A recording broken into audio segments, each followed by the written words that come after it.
So here we are. We're heading back to episode 1. This is Palomino horse. We did the cast on the front. We did the acrylic on the hind. It's time we need to redo him now. We're going to see where we're at. This is the horse that had no wall to nail a shoe to, and he was a little bit on the sore side. So we're going to go ahead and do a video of him, and we'll get him over in the horseshoeing rack and we'll get started on it.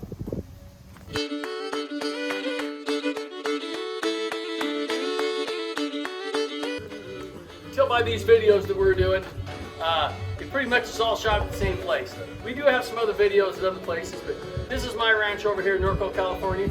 We do a lot of horses here, and we don't do all the horses at the ranch.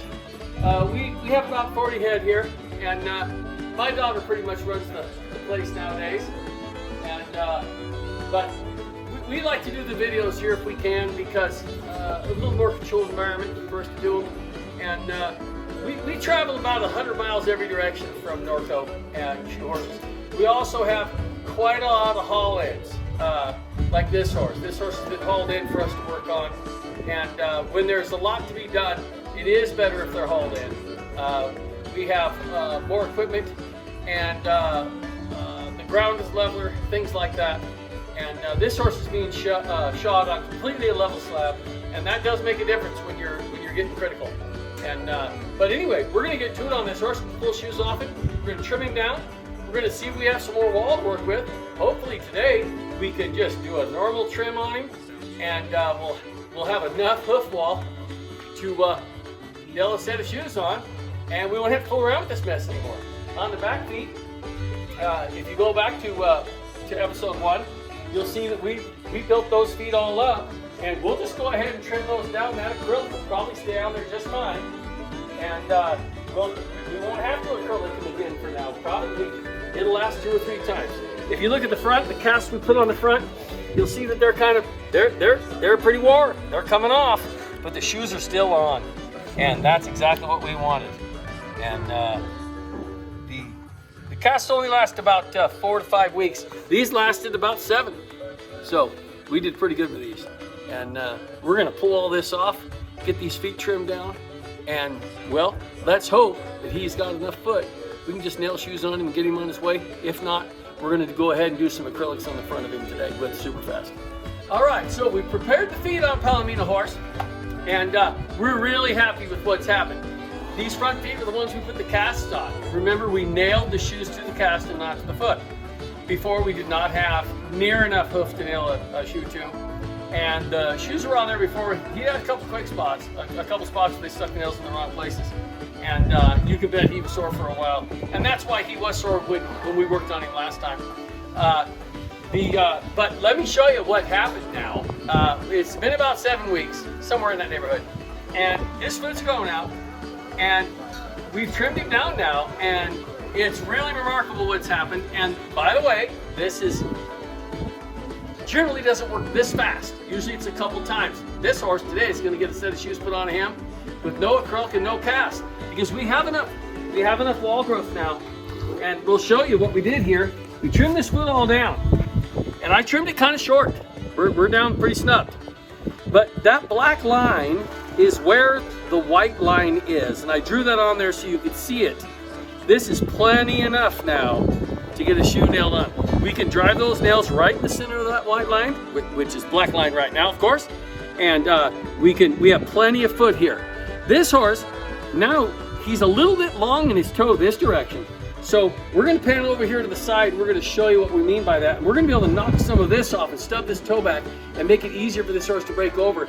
And he's gonna be a nicer gaited horse when we're done here. And so go ahead and let's look over here on the other side, and you'll see what we're talking about. This toe is deformed.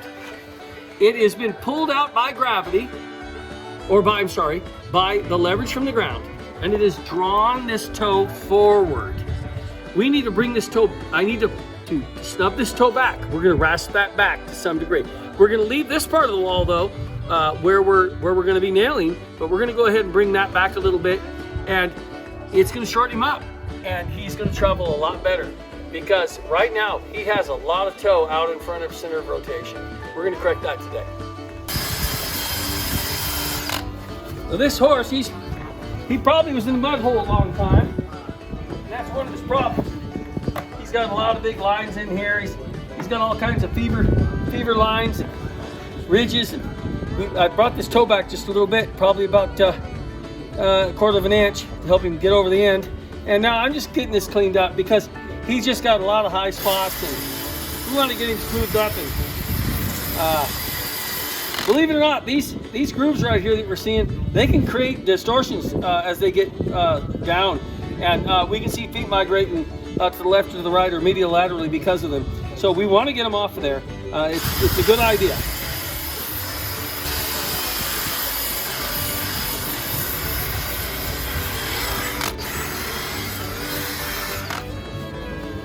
Just like that. So we have this horse's front feet all prepared. The back feet are prepared too. The front ones, though, is the ones we're really concentrating on this video. Our casting really worked, very effective, like we said a minute ago. But I want to point out a few things that people don't realize, and well, most people do not know about. And so I want to point this out on this horse's hairline, or his coronet band. And I'm going to show you some distortions on this hairline, and I'm going to tell you why it's distorted.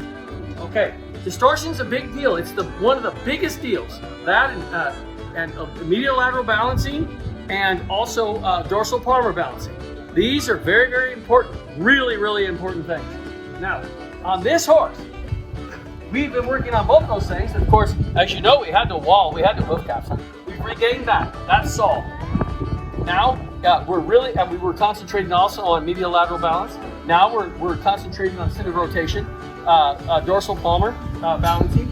But if we look at this horse's coronet band, or his hairline, we see from here it rises. And we see here it comes around straight, and then this rises. And this rises because this horse was left for a very long, long time unbalanced medial laterally. This inside was too high, and it basically shoved up and pushed this coronet band up. So you pay attention on your horses. You'll see this on horses quite often. You'll really see it on the back feet. You'll see the coronet band on the inside start right at the toe, look around towards the inside, then look around towards the outside, and you'll see quite often on the inside the hairline or the coronet band is rising. It will rise up and then lower back down into the heel. And that's because the horse has been left too high on the inside.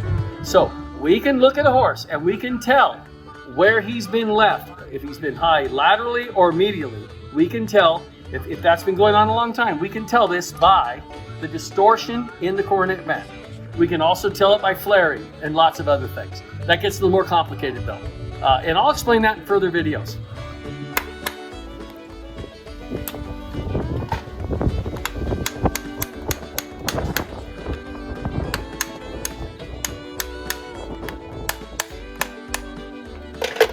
All right, so we've got the shoes nailed on this horse. And we decided to go ahead and check his soles. His soles are a little bit thin still. They're way better than they were. Actually, we're very excited about the way this has turned out. This horse, though, is going to start really getting used, and I don't want his soles to get sore. I don't want to put a pad on him, a regular pad. One of the problems with regular pads is sometimes you sacrifice the heel. I don't want to sacrifice this horse's heel. Now, I'll go into that when it comes to pads and horses' heels and other videos. To keep it short, what happens is sometimes when you pad a horse, you lose the heel. The heel falls apart on the horse. And this horse is kind of, my experience tells me that'll kind of happen to him. So what we're going to do is we're going to do an injected pad. This is really great stuff. We're back to my old injecting tool here. And this has copper sulfate in it. It gets hard in 2 minutes. The copper sulfate's going to keep any infection. It's better than a regular pad. There'll be no infection in this foot after I throughout this next 6 to 7 week course. When I pull this off, the inside of his foot will be so clean you won't even believe it. And we're going to show that on a follow-up as we go with this horse. He's a little bit of a fun horse to work on. So here we go. We're going to go ahead and just, I put this foam Piece of foam on here, it's got the sticky in it. You've seen that before. I'm just gonna fill this up and fill the back of his foot up. And I'm gonna hold him up here and hopefully he doesn't give me too much trouble. That's always a mess when they do that because this stuff is pretty darn expensive. And we're gonna fill it right up to his heel. We're gonna seal that all off in there. And we're gonna hold this foot now here for a couple minutes. And then we're gonna do his other foot. And in about 5 minutes or 10 minutes, we're gonna pull these off of there and you'll see the outcome. It's pretty impressive. Here we're on the second foot. We'll run out. Got mixing 2 mixed up good. And away we go. Whoops, hold on. Let me get this. That didn't stick on there too good. Sometimes it doesn't. I have struggles with these. Sometimes I have about a fit when it comes to them. Sometimes you got to tape them on there. The problem with this darn stuff is it's expensive and you sure hate to foul it up. You only want to do it once because this is a little on the expensive side. There we are, we'll be fine. And what we do is we hold this up for a little bit. When it takes its initial set, when I think it's not going to run, is when I put his foot down because I want him to sit down in it and really mold it to his foot. That way because it'll push the excess out the back of his foot. We'll cut that and trim it up, make it look kind of pretty before we're done here. And on a warm day, this stuff, man, it really goes off. On a cooler day, you know, heck, it's a little bit of a headache. Sometimes we warm the foot up a little bit we kind of heat the foot up. Today, it's about a 95-degree day here in Norco and fairly dry out, and so not a problem. So we injected the pad. Let's take a look at it. There's some great advantages to this kind of a pad. You see it's molded right into his foot. It seals his foot off from any bacteria and moisture. A lot of times with the regular pad, we get a lot of bacteria underneath the pad. Thrushy, kind of nasty. This doesn't happen with this kind of pad. This pad does cost a little bit more. And this pad also will not sacrifice his heel. Quite often that does happen. And like I said earlier, we'll go into that in another video. We used to think that, you know, if a horse is low on the heel, the first thing we need to do is wedge him up with a wedge pad. And what we found out is that horses with low heels generally get a lower heel when we wedge them up. That's not really the problem. But anyway, there we are. This pad is in there, and it will protect him from any bacteria.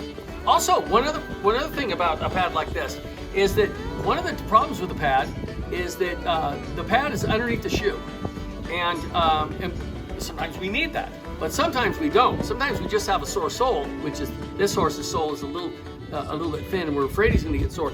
He's not sore out on the edge where the shoe's at. And so the advantage also is that when you put a pad on there, that pad flexes underneath that shoe, which makes the nail move up and down and loosens the clinch. And you start to see in time when the horse is padded that the nail holes are getting larger and larger, and that's because that nail is working up and down every single time he hits the ground. And we do not have that problem when we do an injected pad like this. So here's the finished product on the horse, and he looks remarkably different from the first video we did on him. We started with these casts on the first video with this horse, and that's what they look like after we've taken them off. And they were a remarkable success. You can see there's the remnants of them. We no longer need them. This horse, as long as he's shod correctly and done on time, he's not going to ever need these.